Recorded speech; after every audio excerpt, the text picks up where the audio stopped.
अगर आप सही हो तो कुछ भी साबित करने की कोशिश मत करो, बस सही बने रहो। गवाही वक्त खुद दे देगा।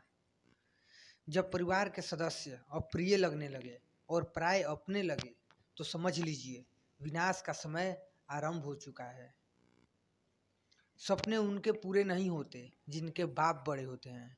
सपने उनके पूरे होते हैं जो जिद पर अड़े होते हैं।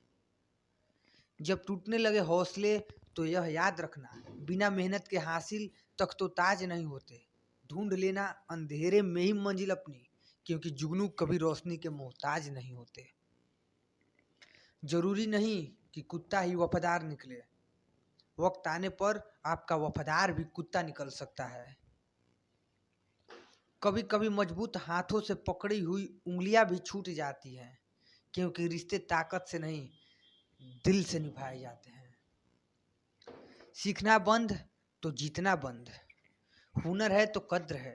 हौसले के तरकस में कोशिश का तीर जिंदा रखो।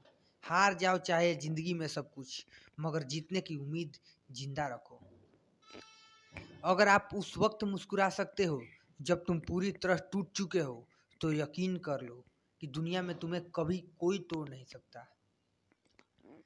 सिर्फ इरादे पालने से काम नहीं होते, इससे सिर्फ दिशा तय होती है। यात्रा तो आपकी करनी ही होगी।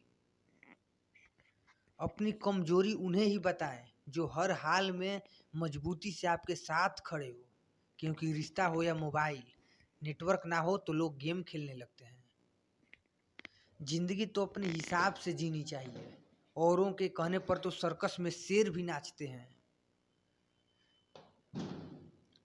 रख हौसला, वो मंजर भी आएगा।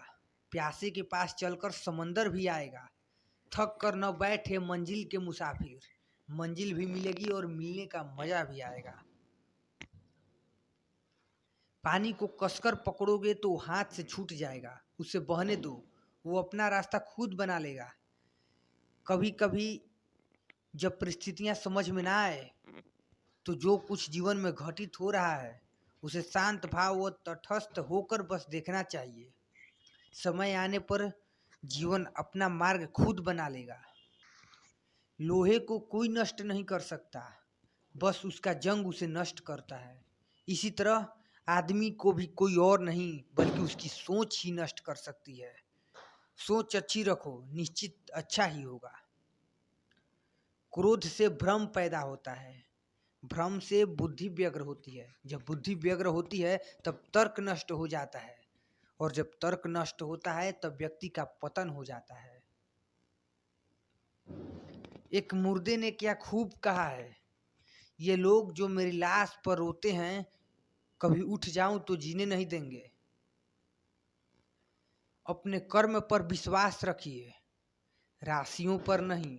राशि तो राम और रावण की भी एक ही थी, लेकिन नियति ने उन्हें फल उनके कर्म अनुसार दिया।